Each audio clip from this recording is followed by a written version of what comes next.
The Battle of the Nile was fought in 1798. It was a naval engagement between the British Royal Navy and the ships of the French Republic. It was fought in the Mediterranean, just off the Nile Delta. And there was a ship in the French fleet called the Orient, commanded by Louis de Casabianca. And Casabianca had with him his 12-year-old son, Gioconte. And as the commander's attention was becoming diverted with the fight, he told his son, Gioconte, to stand guard over the ship's magazine of gunpowder and explosives. And he told his son to keep that post, no matter what, until he heard from him an all clear or a command to quit the ship and to flee. Well, the battle was raging and the ship was taking cannon fire, and the rigging caught fire, and it began to get harder and harder for Gioconte to hold that position. But unbeknownst to him, as he called out to his father had died and was at the bottom of the sea. But Gioconte, in an incredible act of bravery and fidelity, kept his position and indeed went down with the ship.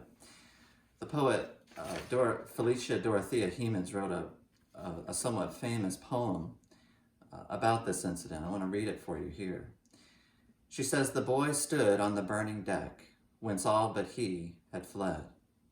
The flame that lit the battle's wreck shone round him o'er the dead. Yet beautiful and bright he stood, as born to rule the storm, a creature of heroic blood, a proud though childlike form. The flames rolled on, he would not go without his father's word. That father, faint in death below, his voice no longer heard. He called aloud, 'Say, Father, say, if yet my task is done.' He knew not that the chieftain lay, unconscious of his son. 'Speak, Father,' once again he cried, 'if I may yet be gone.' And but the booming shots replied, and fast the flames rolled on. Upon his brow he felt their breath, and in his waving hair, and looked from that lone post of death, in still yet brave despair, and shouted but once more aloud, 'My father, must I stay?' While o'er him fast, through sail and shroud, the wreathing fires made way. They wrapped the ship in splendor wild, they caught the flag on high, and streamed above the gallant child like banners in the sky. There came a burst of thunder sound. The boy, oh, where was he? Ask of the winds that far around with fragments strewed the sea. With mast and helm and pennon fair, that well had borne them part. But the noblest thing which perished there was that young faithful heart." You know, we're on a ship too, commanded by our Father, and we've been given a task. We've been given a post that we need to stand to. We've been given a gospel to guard and to share. And our job, our task, is a big one and a wonderful one. But unlike little Gioconte, that brave boy, our Father is never going to succumb and is never going to die, and his voice is never going to go silent. We know for sure that the command that we've been called to keep is coming and is real and is assured. So we need to stand to our post. We need to continue to share the gospel. And even though we take incredible fire, and even though we deal with bouts of insecurity and doubt, and we have questions, a lot of questions about whether or not we should continue to keep this post, we must. The Lord's will for the world relies on it. He's called us to be his ambassadors, to be his light in this dark world, to be the preserving salt for everything that's wasting away. I want to read for you, for encouragement, Christ's letter to the church in Smyrna. It's found in Revelation chapter 2. Of course, Jesus now is risen from the dead. He's ascended back into heaven, and the church is flagging down here. And he, through John, gives these words of encouragement to these churches. Listen to what he says to this church. "And to the angel of the church in Smyrna write the words of the first and the last, who died and came to life. I know your tribulation and your poverty, but you are rich. and the slander of those who say that they are Jews and are not, but are a synagogue of Satan. Do not fear what you are about to suffer.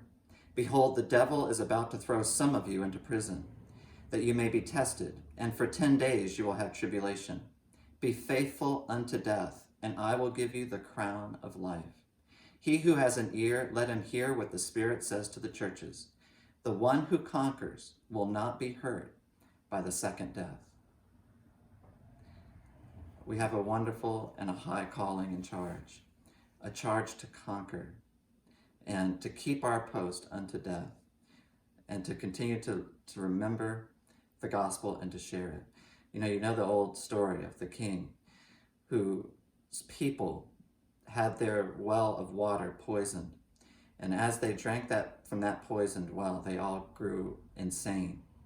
Well, the king had his own source of water, his own supply, and he maintained his sanity.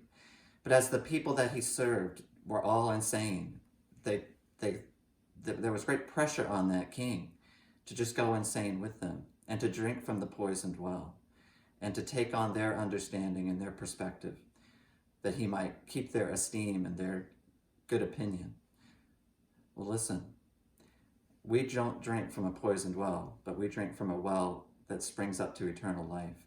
And even though the world's gone mad and wants us to go mad with them, now's the time for us to never give in, to stand our post and to stay faithful as that little boy did on that ship, even if it is unto death. Our Father is watching over us. He's keeping watch over us, and his voice has not gone silent. Look to him today for encouragement. Look to him for everything you need, all supply for this fight in this time. We're here together in this battle too. You don't stand guard alone. We're here for each other. We love you. We're praying for you. And what a wonderful, high, and noble calling is ours to represent the Lord and to share the gospel. Let's do that today, church, through prayer and through every opportunity we're given. Have a wonderful day.